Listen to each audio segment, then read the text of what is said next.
واتقوا یوما لا تجزی نفس عن نفس شیئا، اور تم ڈر جاؤ، پرہیز کر لو، احتیاط کر لو اس دن سے۔ اللہ تعالیٰ اس دن سے اپنے آپ کو بچانے کا حکم فرما رہا ہے۔ واتقوا یوما، تم بچا لو اپنے آپ کو اس دن سے، لا تجزی نفس عن نفس شیئا، کہ جس دن کوئی نفس دوسرے نفس کی جگہ نہیں لے سکے گا، بدلے میں نہیں دیا جا سکے گا۔ لا تجزی نفس عن نفس شیئا، کوئی نفس کسی دوسرے نفس کی بھرپائی نہیں کر سکے گا، اس کا بدلہ پورا نہیں کر سکے گا۔ جو اس نے کیا ہوگا وہ اس کو بھگتنا پڑے گا، دوسرا اس کی جان بچا نہیں سکتا، یا دوسرا یہ نہیں کہہ سکتا کہ اس کے بدلے آپ مجھے لے لیجئے۔ لا تجزی نفس عن نفس، جزا کا مطلب یہی ہوتا ہے، ایک دو دوسرا لو، یہ دو اور وہ لو۔ کوئی نفس کسی دوسرے نفس کے کام نہیں آئے گا، اس بات کو اچھی طرح سمجھ لیں۔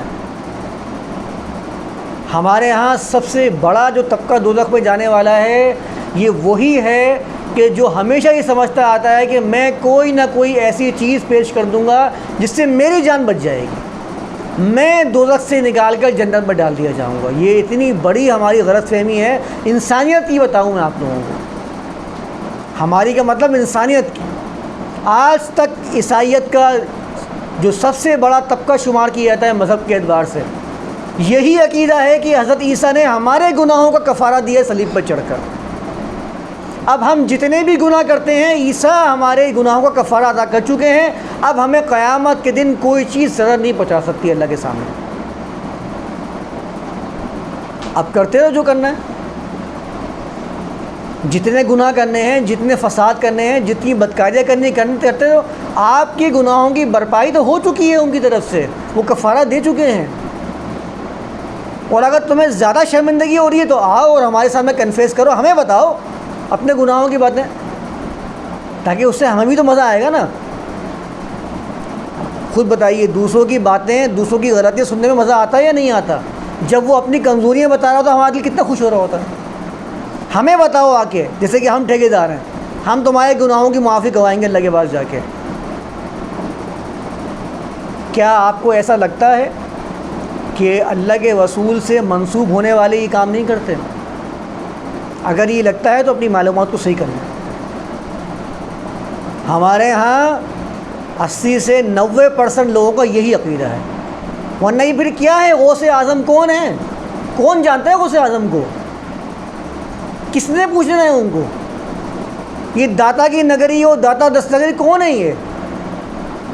اگر یہ عقائد، یہ نظریات آپ کے ذہن میں پہلے سے موجود نہیں تو کیا ہستی ہے ان کی؟ بتائیں مجھے، ان میں اور آپ میں کیا فرق ہے؟ مجھے صرف فرق بتا دیا جائے، میں نے آپ کو قرآن سے فرق بتا دیا، والذین آمنوا باللہ ورسلہ اولئک هم الصدیقون والشہداء۔ یہ نظریات، یہ تصورات، یہ عقائد ہی تو ہیں جن کی بنا پر آج جنت کے دروازے کھولے جا رہے ہیں دنیا کے اندر۔ داتا کی نگری قرار دیا جا رہا ہے پورے ایک شہر کو، اور غوث اعظم قرار دے کر یہ بتایا جا رہا ہے کہ جس نے اپنی نسبت چشتی، قادری، نقش بندی سے کر لی ہے وہ نسبت اس کو جنت میں لے کے جائے گی۔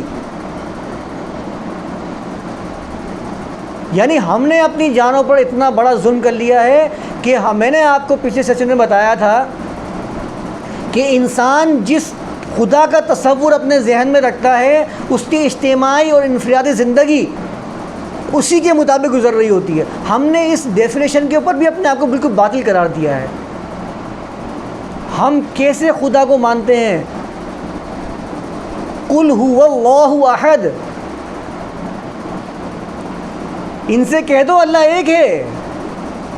ہم ایسے خدا کو مانتے ہیں جس میں کوئی دوسرا شریک ہے ہی نہیں، جس کی صفت یہ ہے کہ وہ واحد ہے، احد ہے۔ جو اس کے ماننے والے ہوں ان کے اندر بھی تو اتحاد ہونا چاہیے، ان کو بھی تو ایک ہونا چاہیے، وہ بھی تو اللہ تعالیٰ کی اپنے خدا کے ساتھ کی جو صفت ہے اس کی جاگتی ہوئی تصویر بننی چاہیے ان کو۔ ان میں کہاں ہے وحدانیت، کہاں ہے ایک؟ ہر فرقہ دوسرے فرقوں کو باطل قرار دے رہا ہے، ہر فرقہ دوسرے فرقوں کو کافر قرار دے رہا ہے. صرف ایک وہی لوگ ہیں جن کو آپ کافر کہتے ہیں جو آپ کو مسلمان کہہ رہے ہوتے ہیں. جن کو آپ کافر کہہ رہے ہیں وہ آپ تمام لوگوں کو مسلمان کاؤنٹ کر رہے ہیں دنیا کی آبادی کے اندر. آپ تو اپنے علاوہ دوسرے کو مسلمان ماننے کو تیار ہی نہیں ہے. آپ نے تو دنیا کو بہت، جنت کو بہت چھوٹا کر دیا ہے. آپ کہتے ہیں بس یہ جن کو میں جانتا ہوں وہ جائیں گے جنت میں، باقی سب دوزخی ہیں. قل هو اللہ احد کتنی مرتبہ پڑھتے ہیں، اور بیچارے وہ جو 3 دفعہ پڑھ کے پورا قرآن سمیٹ رہے ہیں اس کے ذریعے. 3 دفعہ پڑھ کے پورا قرآن پڑھ لیا. 3 دفعہ پڑھو چلو قرآن پڑھنے کی ضرورت ہی نہیں، تمہیں کیا ضرورت قرآن پڑھنے کی. جب آپ کو یہ باتیں سکھا دی جائیں گی تو آپ کیا قرآن کے قریب آئیں گے؟ کون ایسا ہے جو بولے گا 3 دفعہ پڑھنے میں جب پورا قرآن کا ثواب مل رہا تو کون ثواب کے لیے تو پڑھ رہا تھا، پڑھ ہی ثواب کے لیے رہا تھا، تو مجھے تو حاصل ہو گیا، مجھے کیا لینا دینا، میں اپنی دکانداری دیکھوں گا قرآن پڑھوں گا. کس نے پڑھنا ہے قرآن؟ مجھے مصروفیت اتنی ہے میں کہاں پاؤں گا بھائی، مجھے سمجھ میں نہیں آتا قرآن، بہت مشکل ہے. اور دنیا کا ماہر ترین کاروباری ہوں میں، حساب کا چیتا ہوں میں حساب کے اندر، لیکن قرآن میں یہ سمجھ میں نہیں آتا. اتنا سمجھ میں آتا ہے کہ ثواب حاصل کرنے کی کتاب ہے، یہ مجھے پتہ ہے. وہ تو میں صبح 3 دفعہ پڑھ لوں گا اور پڑھ لیا قرآن. حتیٰ کہ لوگوں نے دکانوں کے اندر قرآن کی پڑھوانے والے بٹھائے ہوئے ہیں پیسوں کے اوپر. صبح کے ٹائم پہ آتے ہیں اور ہر دکان کے اوپر 3-4 آیات پڑھتے ہیں، پیسے لیتے ہیں، وہ چلے جاتے ہیں. معنی بندہ ہوا ہے کچھ کے پاس تو. ارے بھائی یہ قرآن کو کیا منتر بنا دیا ہے. تو جب ایسی قوم پیدا کر دیں گے تو اس کے اندر تبدیلی نہیں آ سکتی. جو آپ تبدیلی کا دعویٰ کریں تبدیلی آئی تبدیلی آئی، تبدیلی لانے کے لیے پہلے قانون آپ سکھائیں، قانون تو سکھائیں. تبدیلی کیسے لے کے آئیں گے؟ ان کو قانون سے ڈرائیں. دنیا کے اندر کوئی قانون ایسا ہے جو بغیر ڈرائے آپ اس کو لاگو کروا دیں گے؟ مجھے بتائیے. ابھی ایک واقعہ ایسا پیش آیا کہ سم بند کر دیں گے، نہیں لگ کے چکر لوگوں کے ویکسین لگوانے کے لیے. آپ ڈرائیں تو ان کو، اللہ ڈرا تو رہا ہے قرآن کے اندر. آپ ان کو بتائیں بھائی آپ یہ ثواب کی کتاب نہیں ہے، 3 دفعہ پڑھنے سے کچھ نہیں ہوگا. اگر 3 دفعہ پڑھنے سے ہی قرآن کی اہمیت حاصل ہو جاتی، مقصد پورا ہو جاتا، تو اتنا بڑا قرآن نازل کرنے کی کیا ضرورت تھی؟ وہ سمجھ ہی نہیں رہا سورۃ اخلاص کو. وہ تو یہ سمجھ رہا ہے یہ تو ثواب کا منتر ہے، دیواروں پہ لگا رہا ہے، پڑھ کے لوگوں پہ پھونک رہا ہے، اور بھی پڑھ کے اپنے آپ کو سمجھ رہا ہے کہ میں نے بہت بڑا کوئی کام کر لیا ہے. قل هو اللہ احد، ان سے کہہ دو یہ اللہ ایک ہے. اس میں تم کیوں شریک کرتے ہو اس کی صفات کے اندر کہ وہ مجھے بچا لے گا یا وہ میرے قبر میں آ کے میرا حساب کتاب کر دے گا اور کہے گا جاؤ یہاں سے، یہ میرا چیلا ہے، اس کو تم کیوں ضرر پہنچا رہے ہو؟ تمہیں پتہ نہیں ہے یہ کس کا ماننے والا ہے؟ یہ قادری کا ماننے والا ہے، عبدالقادر جیلانی کا. کون قادری؟ کیا اللہ کے نزدیک بھی چلنی ہے کسی کی؟ کیا اللہ اپنے مخلوق کے سامنے عاجز ہو چکا ہے؟ اس بندے کا اپنا بھگتنا مشکل ہو جائے گا. آپ تو خود ہی بات کہتے ہیں کہ نبی بھی اپنے نفسی کہہ رہے ہوں گے، مانتے ہیں نا اس بات کو. عبدالقادر کے بارے میں آپ کہتے ہیں کہ نہیں وہ جنت میں لے کے جائیں گے اور جنت سے ہمیں خلاصے کروائیں گے، قبر میں آ کے ہماری جان مچوا دیں گے. ماننے والے ہم اللہ تعالیٰ کے ہیں، لیکن ہماری جو ڈیفینیشن کے مطابق بھی ہم اس کو فالو نہیں کر رہے ہیں. وحدانیت، جب آپ اللہ کو ایک کہہ رہے ہیں نا تو آپ کے اندر اجتماعیت اور وحدانیت آپ کے اندر ہونی چاہیے تھی، تاکہ آپ لوگوں کو دکھائیں کہ یہ کس خدا کے ماننے والے ہیں. یہ اللہ کے ماننے والے ہیں جو ایک ہے، جب بھی اپنے آپ میں وحدانیت رکھتے ہیں ایک ہے. ان میں یکتا تو دیکھو ذرا آ کے. آپ تو بکھرے ہوئے ہو اور اللہ کی آپ پیش کر رہے ہو کہ ایسے اللہ کو مانتے ہو جو ایک ہے.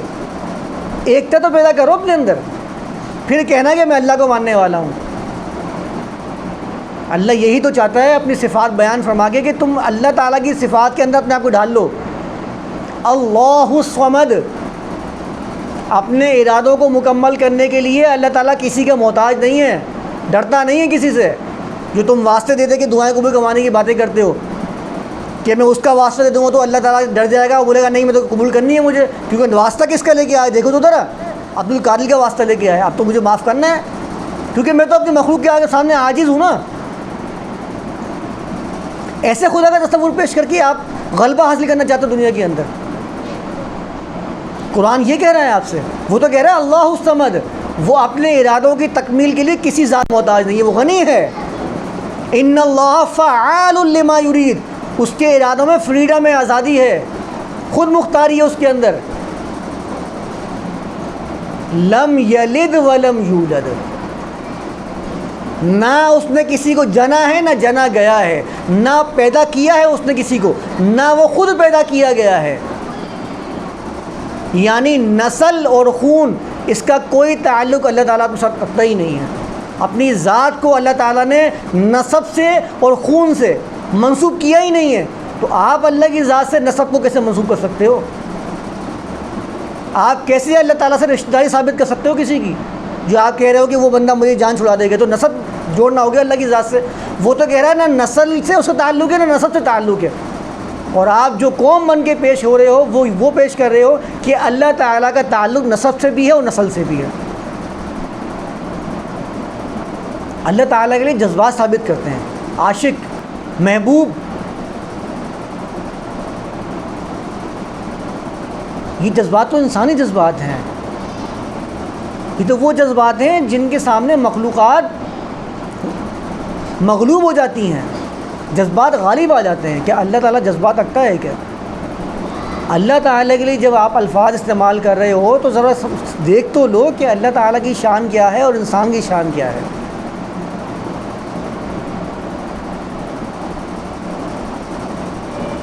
ایسا بننا ہے ہمیں جیسے کہ اللہ تعالیٰ نے ہمیں بیان فرمایا کہ اللہ کی ذات کیسی ہے. وَلَمْ يَكُنْ لَهُ كُفُوًا أَحَدٌ، اللہ کے مثل کوئی ایک نہیں ہے. تو تمہیں بھی مثالی بننا ہے. جو اللہ کے ماننے والے ہیں ان کو بھی مثالی ہونا ہے کہ ان کے جیسا کوئی بھی نہ ہو، بلکہ معاملات کے اندر لوگ ان کی طرف رجوع کیا کریں. جیسے کہ کفواً کی ایک صفت ہوتی ہے نا کہ ہر معاملات کے اندر اللہ تعالیٰ سے رجوع کیا جاتا ہے. وَاتَّقُوا يَوْمًا لَا تَجْزِي نَفْسٌ عَن نَفْسٍ، ایسے خدا کے ماننے والے ہیں ہم لوگ. اور ہم اپنے آپ کو کیسا پیش کر رہے ہیں اور دوسرا ہمارے بارے میں کیا گمان کرے گا کہ یہ کیسے خدا کو مانتے ہیں. یہ ایسے خدا کو مانتے ہیں جو اپنی مخلوقات کے سامنے عاجز آ جاتا ہے اور مجبور ہو جاتا ہے کہ نہیں اس کا واسطہ آیا ہے تو مجھے اب کام کرنا ہی کرنا ہے. یہ تو انسانیت کے ساتھ معاملات ہوتے ہیں. ہم انسانیت کے مطابق جب بھی خدا کو پرکھیں گے ہم وہی خدا بنا کے پیش کریں گے جو انسانیت سے تھوڑا سا اوپر ہو. انسان پتھر اٹھا سکتا ہے، وہ خدا تراشے گا تو بیان کرے گا کہ خدا وہ ہوتا ہے جو پہاڑ اٹھا لے. بس اس کی پہنچ اتنی ہے، وہ اس سے زیادہ سوچ بھی نہیں سکتا. اسی لیے اللہ کی ذات کو پہچاننے کے لیے اللہ تعالیٰ کے قرآن سے ہی ہمیں رہنمائی لینی پڑتی ہے. پہلی بات آپ لوگوں نے سمجھ لی ہوگی، کوئی نفس دوسرے نفس کا بدلہ نہیں کر سکتا. ایک جگہ اللہ فرماتا ہے یوم یفر المرء من اخیہ، اس دن ہر شخص اپنے بھائی سے بھاگے گا. وَأُمِّهِ وَأَبِيهِ، اپنی ماں سے بھاگے گا، اپنے باپ سے بھاگے گا. وَصَاحِبَتِهِ وَأَخِيهِ، اپنی بیویوں سے بھاگے گا. لِكُلِّ امْرِئٍ مِّنْهُمْ يَوْمَئِذٍ شَأْنٌ يُغْنِيهِ، ہر انسان کے لیے اس دن ایسا معاملہ ہوگا جو اس کو ہر کسی سے بے نیاز کر دے گا، وہ نہیں پہچانے گا کسی کو بھی. ایک جگہ اللہ فرماتا ہے کہ وہ کہے گا کہ وَمَن فِي الْأَرْضِ جَمِيعًا ثُمَّ يُنْجِي، کہ جو کچھ زمین میں ہے اللہ سب کچھ لے لے بدلہ، مجھے میری جان کو بچا دے، میری جان چھڑا دے، مجھے یہاں سے ہٹا دے. اور ایسے لوگوں کے بارے میں ہم اپنی زندگیوں کو برباد کر رہے ہیں، آخرت کی برباد کر رہے ہیں. اپنے بیٹوں کے لیے، اپنی بہنوں کے لیے، اپنے بیویوں کے لیے حرام کاریاں کر رہے ہوتے ہیں، بدکاریاں کر رہے ہوتے ہیں ان کو پالنے کے لیے. اور اللہ ان کا حال بتا رہا ہے کہ تم قیامت دن ان سے بھاگو گے، ان کے لیے کیوں کر رہے ہو برائیاں، بلکہ ان کو بھی اچھائیوں پہ لے کر آؤ. قُوا أَنفُسَكُمْ وَأَهْلِيكُمْ نَارًا، اپنے خاندانوں کو، اپنی جانوں کو آگ سے بچاؤ، خود بھی بچو دوسروں کو بھی بچاؤ.